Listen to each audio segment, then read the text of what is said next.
Aš galvoju, kad turim didžiuotis komandą tikrai.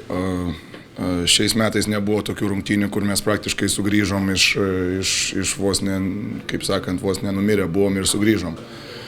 Nors iš kitos pusės pagalvojus, daug kartų sugrįždom, bet nepavykdavo išlošti. Taip kad vėlgi reikia pasidžiaugti, kaip komanda žaidžia. 2-3 savaitės tikrai rodom labai gerą krepšinį, nors šiandien galbūt nebuvo tas būtent ir variantas, nes tikrai ilgą laiką nusileidom ir fiziškumų, ir žaidybinio plano vėl nevykdėm, ir baudos buvo labai mūsų neprotingos. Kas baisiausia, nes tada žaidėjai turi iš karto sėsti ant suolo ir reikia pradėti rotuoti ir jie patys save išsiema iš rungtynių. Bet, žinote, jie tikrai turi charakterį ir man labai smagu, kad jie ištraukė šitas rungtynės savo charakteriu. Treneri, tas ketvirto kėlinio sugrįžimas, nors tų sugrįžimų, kaip ir sakėt, buvo daug. Kokios tada detalės lėmė, kad sugebėjote užbaigti rungtynės taip gerai? Aš galvoju, jau tuo metu vis tiek jau rungtynės gali pakrypti į vieną pusę ar į kitą. Tai jau svarbiausia, kad jau su gana prastu žaidimu davedėm rungtynės į tą tokį periodą, o paskui jau vis tiek jau tas tritaškis vienas svarbus ar kita pusė apsigynimas jau kažkoks jau yra aukso vertės, tai gali ir tos rungtynės pakrypti į belę kurią pusę. Bet sakau, čia laimėti tikrai nėra lengva ir čia žaidėjų nepamesti galvos nelabai yra lengva. Taip kad galbūt kažkiek turim suprasti ir žaidėjus, čia atmosfera yra fantastinė tikrai. Išėmus tą... Tai kuris dabar? Tai aš pabaigsiu, tada tu jau. Tai aš galiu paklausyti. Išėmus tą Scottie Wilbeckino atkarpą antram kėlinyje, kaip vertinat gynybą prieš šį žaidėją? Labai gerai gynėmės. Jisai įėjo rungtynės su tritaškiu, kuriam mes nepadarėm baudos, turėdami 2 baudas.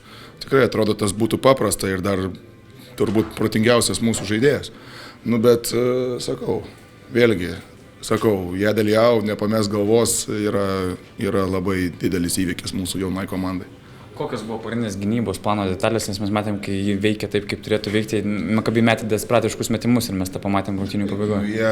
Jie nėra kūrėjų komanda labai tokia, kas parodo, kad jie tik tai apie 15 asistų turi. Jie taip pat komanda, kuri labai žymiai prašiau eina į kairę ranką negu į dešinę ranką. Tai sakau, pirmoji pusė visos baudos buvo prasileidžiant žaidėjus į dešinę ranką.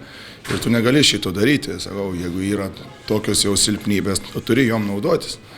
Vėlgi, apdaužė mus kažkiek, tai šiaip jau yra faktas, kad jie yra didesni. Ta prasme, jų startinis penketas yra didesnis, nors ir mūsų startinis penketas šiai dienai vis dar yra su Ulanovu. Taip, kad atrodo, bandėm kažką mąstyti, bet vis tiek viską sprendžia žaidėjai ir sakau, jie iš pradžių žaidė nelabai kaip, o jie paskui savo charakteriu ištraukė rungtynės ir reikia nusilenkti prieš juos. Maccabi padarė 22 klaidas, kiek jos buvo išprovokuotos gynybos ir su ta realizacija, kai buvo, nes pirmoje rungtynių pusėje atrodė, kad nepavykdavo taškais realizuoti tų jų klaidų, kas buvo kitaip galbūt po pertraukos. Aš galvoju, kad jie vis tiek darė klaidas iš panašių situacijų, kadangi jie darė klaidas prieš arba agresyvę gynybą perimetrą arba dvigubinimą ant uselio. Mes jau rizikavom kažkiek tai neduoti pick and popus ir bandėm kažkiek prisitaikyti prie tos sudėties, ką mes turim šiai dienai. Tai yra 2 labai mobilius 4 numerius, ne? Galbūt jie yra mažesni ir mes rizikavom. Tai galbūt tie atšokę kamuoliai yra kažkiek tai mano rizikos faktorius, o iš kitos pusės vis tiek mes turim kažkiek prisimti atsakomybę, kad mes tikrai nežaidėm savo krepšinį tą, kurį demonstruojam paskutinės 2-3 savaitės. Švakar jūsų abudu spurtai buvo su žemais penketais, trečiam kėlinyje Ulanovas Thompsonas, ketvirtam Deivisas, 4 gynėjai. Kiek tie žemi penketai perlaužė rungtynės? Man jau reikėjo kažką daryti, žinote, ir čia jau buvo paskutinis vos nedesperatiškas dalykas ir vis tiek klausimas buvo, ar mes pataikysim.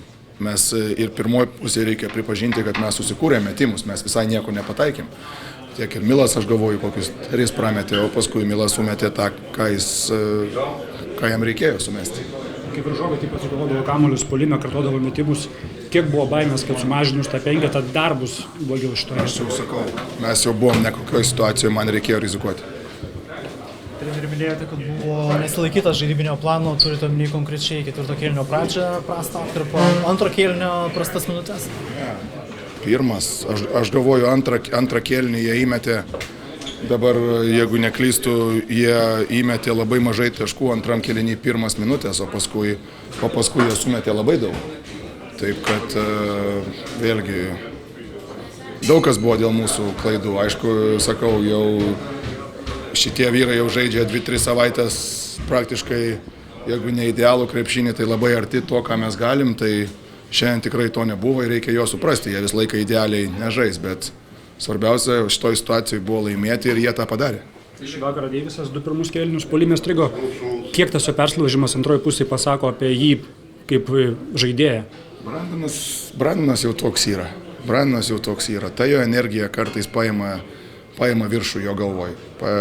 Negalvoju, kad ištraukėm dėl to, kad jisai paskui jau sužaidė, bet jisai paprasčiausiai bent jau kažką mums davė. Ir tą reikia pripažinti. Jis vėlgi, jisai tikrai supranta, kad jisai nežaidė gerai ir aš galvoju, kad jisai sekančias rungtynės žais puikiai.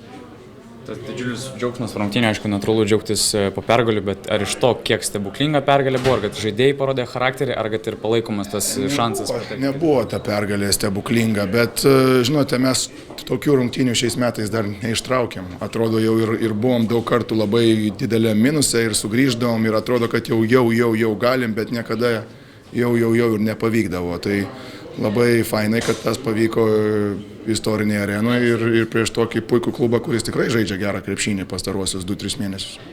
Iš vakaro komanda geriausiai atrodė vėlgi su Leo, su Vokupu, prie ko įpratom. Kiek tos Vokupo 4 pražangos 4 kėliny, kai jis negalėjo žaisti, išmušė? Aš galvoju vis tiek, aš jį perlaikiau ant soliuko. Reikėjo man galbūt rizikuoti anksčiau, bet vis tiek norisi kažkiek tai išlaikyti, dėl ko esi toj smogiamojo distancijoje. Reikia kažkiek jį išlaikyti, to labiau, kad Marius irgi buvo su baudom tuo metu. Taip, kad vieną iš dviejų, kuris gali dengti Wilbekiną, mums tikrai reikėjo taupyti. Tai gal ir gerai, nežinau. Bet, Tomas, jūs patys matot, jisai rodo lygį. Antanas grįžo po pertraukos, kiek Antanas pridėjo energijos? Mes daug neprašom iš jo pagalbos šiai dienai, jisai ir neitas nėra formoje ir reikia jiem kažkiek tik tai truputį duoti, jie dabar šiai dienai kalnų nenuvers, bet jie turi palaipsniui įeiti į formą, nes mums labai svarbu žmonės yra abu. Paskutinės 2 minutės ne viena komanda nebeturėjo, tai mautų, ar dėl to žaidimas kažkiek chaotiškas, kaip iš šono stebėt buvo tas 2 minutės? Pavyko mėtyti žaidėjus, kadangi ar vieni ar kiti, ar tai mesdavo baudas ar kažką ir pavykdavo biški žaisti tą gynybą, puolimas taktiką ir kažkurio momentu, aišku, jinai ir pasiteisino ir sakau, šitais momentais galų gale reikia ir pripažinti ir kažkiek tai tikrai, aš tą sėkmę daug netikiu, bet kažkiek tai jos reikia vis tiek.